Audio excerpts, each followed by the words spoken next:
Bismillahirrahmanirrahim. Assalamualaikum warahmatullahi wabarakatuh. Nama saya Nur Ilham binti Jeffrey, nombor matrik 062403. Hari ini saya ingin membentangkan tentang fasa ketujuh dalam sejarah perundangan Islam, iaitu zaman taklid dan pembekuan ijtihad. Maksud taklid ialah mengikut cakap seseorang ilmuwan ataupun pemimpin. Zaman taklid ini bermula pada pertengahan kurun ke-4 Hijrah sehingga ke penghujung kurun ke-13 Hijrah. Kecenderungan semangat ijtihad dalam kalangan ulama fiqh pada zaman itu telah menurun secara mendadak. Oleh itu, budaya taklid meluas dan berpegang teguh kepada mazhab-mazhab fiqh tertentu serta menyokong para imam ikutan mereka. Suasana perundangan pada zaman taklid ialah kekuasaan dan negara Islam mulai lemah. Wilayah di bawah pemerintahan Islam berpecah-pecah. Kaum muslimin yang sebelumnya bersatu di bawah satu kuasa mulai berpecah belah menjadi wilayah yang kecil. Perpecahan dan tiada muafakat telah membawa kepada perpecahan dari sudut perundangan dan pentadbiran yang menyebabkan hilangnya negara dan wilayah yang mereka kuasai. Perkembangan perundangan Islam yang berlangsung pada zaman tersebut secara lebih khususnya dapat dibahagikan kepada dua fasal, iaitu fasal pertama dan fasal kedua. Fasa pertama terjadi akibat perpecahan umat Islam dan lemahnya kekuasaan Islam menyebabkan lemahnya gerakan ilmiah. Majoriti ulama fiqh hanya memberikan tumpuan mengambil hukum daripada para imam mujtahid sebelumnya. Selain itu, tidak muncul mana-mana mazhab fiqh yang baharu.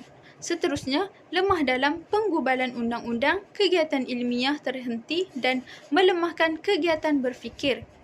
Mereka hanya menumpukan kajian secara terbatas daripada mazhab-mazhab tertentu sahaja.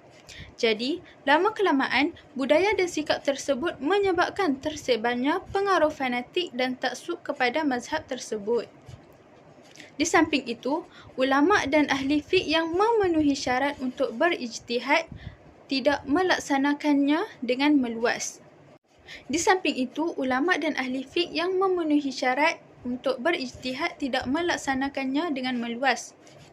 Selain itu, lahirnya kalangan mereka yang tidak layak berijtihad dan beria-ria melakukan ijtihad serta mengeluarkan fakta.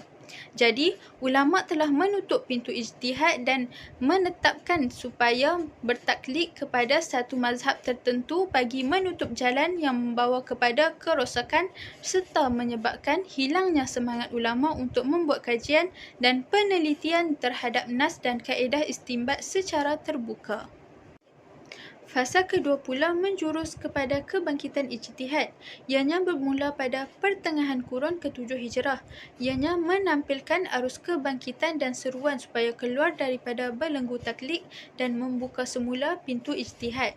Sepakat jumhur berkata, ijtihad itu fardu kifayah dan kadangkala fardu ain hukumnya. Terdapat beberapa faktor terhentinya ijtihad. Faktor yang pertama ialah perpecahan wilayah Islam. Faktor kedua ialah pemerintah menetapkan mazhab ikutan. Faktor ketiga ialah fanatik kepada mazhab imam. Manakala faktor keempat ialah meluaskan pembukuan fi imam mazhab. Seterusnya, penutupan pintu ijtihad dan akhir sekali ialah penyakit akhlak yang melanda umat Islam. Faktor yang pertama ialah perpecahan wilayah Islam. Ianya terjadi akibat kelemahan kerajaan Bani Abbasiyah. Wilayah dan jajahan Islam mula berpecah menjadi kerajaan yang lebih kecil. Selain itu, pihak kerajaan yang berpecah saling berselisihan sesama sendiri dan tiada ketenteraman dalam negara. Kesannya, kurang perhatian rakyat dan ulama terhadap ilmu serta merosot dalam membuat kajian yang baru. Seterusnya, mereka juga lebih sibuk menumpukan perhatian dalam mempertahankan diri. Faktor yang kedua pula ialah pemerintah menetapkan mazhab ikutan. Dengan munculnya kalangan khalifah yang menyuruh para mufti serta menggesa mereka supaya berpegang kepada mazhab-mazhab tertentu. Oleh daripada tekanan dan paksaan tersebut menyebabkan terhentinya dan berlakunya pembekuan perkembangan fiqh. Faktor yang ketiga pula ialah fanatik kepada mazhab imam.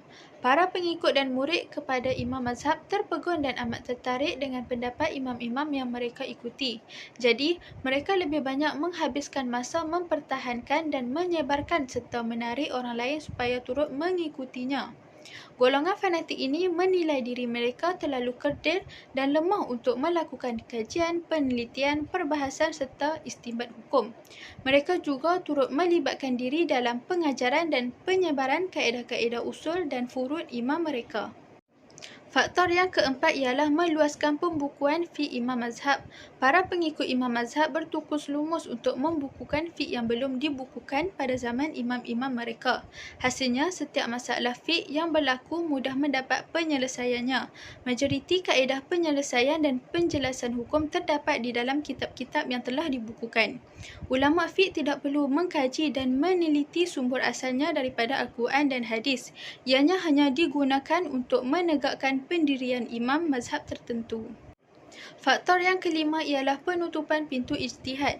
Majoriti ulama pada waktu itu tidak yakin dengan kemampuan mereka sama ada mereka layak berijtihad ataupun tidak. Dengan itu, tiada kata sepakat yang mengatakan siapakah yang sebenarnya layak bergelar mujtahid dan layak melakukan ijtihad. Jadi, timbulnya kekacauan dan saling mengeluarkan fatwa sehingga terdapat kalangan mereka yang tidak layak juga tampil mengeluarkan fatwa. Dengan itu, berlakunya perselisihan pendapat dan fatwa yang bercanggah antara mereka.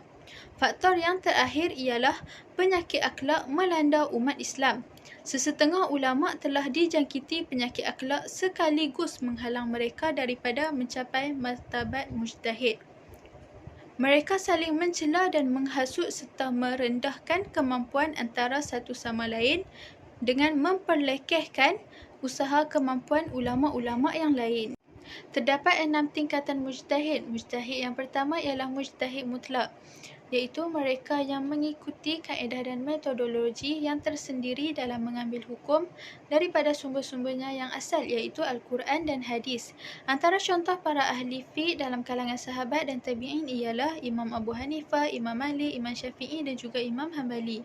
Mujtahid yang kedua ialah mujtahid al-muntasib, iaitu para sahabat dan murid-murid kepada imam mazhab.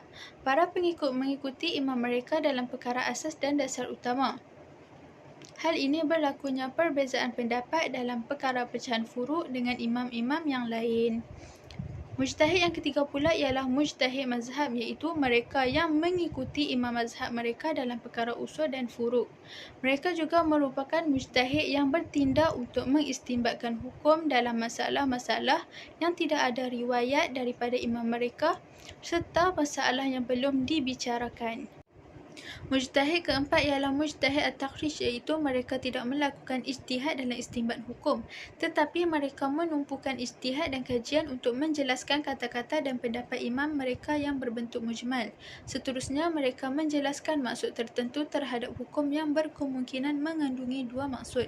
Mujtahid yang kelima ialah mujtahid at-tarjih, iaitu mereka bertindak membandingkan di antara pendapat-pendapat yang berbeza dan yang diterima oleh para imam. Kemudian, mereka mengukuhkan salah satu daripada pendapat-pendapat yang berbeza tersebut. Selepas itu, mereka menjelaskan periwayatan mana yang lebih sah riwayatnya. Mujtahid yang keenam ialah mujtahid al-mufti, iaitu tidak mengadakan apa-apa usaha pengukuhan atau pemilihan antara pendapat yang berbeza. Mereka dikira sebagai ahli taklid, iaitu bertindak membezakan antara riwayat yang nadir iaitu luar biasa dan riwayat yang zahir. Terdapat 3 hukum taklid. Hukum taklid yang pertama ialah tidak harus secara mutlak. Menurut pendapat Mu'tazilah, Zahiri dan Syiah Imamiyah, semua orang tidak diharuskan bertaklid secara mutlak dalam perkara syariat ataupun fiqh. Menurut pandangan Ibnu Hazmi pula menyatakan bahawa taklid itu hukumnya haram. Ibnu Arabi juga mengatakan haram taklid dalam semua urusan agama. Terdapat hujah dan beberapa alasan, iaitu Allah sentiasa memerintahkan manusia supaya berfikir dan berusaha untuk mengetahui perkara syariat. Seterusnya, tidak ada mana-mana hadis yang menegah golongan tertentu daripada membuat kajian tersebut. Hukum yang kedua ialah harus secara mutlak, iaitu sesetengah ulama berpendapat harus bertaklid secara mutlak sama ada terhadap orang awam ataupun mereka yang mampu berijtihad. Seterusnya, harus hukum bertaklid bagi orang alim kepada mereka yang lebih alim daripadanya. Orang alim tidak boleh bertaklid kepada orang yang setaraf dengannya dari sudut ilmu. Hukum yang ketiga ialah harus bertaklid. Bagi orang berilmu, haram hukumnya bertaklid terhadap ulama dan mereka yang mampu membuat kajian sendiri. Bagi orang awam, hukumnya diharuskan terhadap orang yang lemah atau orang yang tidak mampu berijtihad dengan sendiri.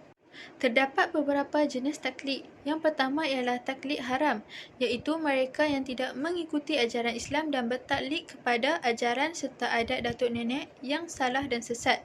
Mereka juga mengikuti atau bertaklid kepada orang yang tidak diketahui latar belakang pendidikan dan sudut keilmuan sama ada dia mampu berijtihad ataupun tidak. Seterusnya, mengikuti seseorang atau fatwa seseorang setelah dipastikan hujah lain dan ada pendapat lain yang jelas menyalahi pendapat yang diikuti. Yang kedua ialah taklid wajib, iaitu mereka yang mengikut atau bertaklid kepada kata-kata dan fatwa seseorang yang maksum serta diakui menjadi hujah, iaitu dengan mengikuti Rasulullah SAW. Taklid yang ketiga ialah taklid harus, iaitu seseorang yang mengikuti dan berpegang dengan fatwa serta pendapat para mujtahid yang layak berijtihad dalam perkara yang berkaitan dengan syarat. Tambahan pula, peranan-peranan ulama pada zaman taklid ialah melaksanakan taklid, iaitu sebab hukum. Mereka membuat kajian terhadap tafsiran atau ilal hukum yang telah diasaskan oleh para mujtahid dan imam mazhab.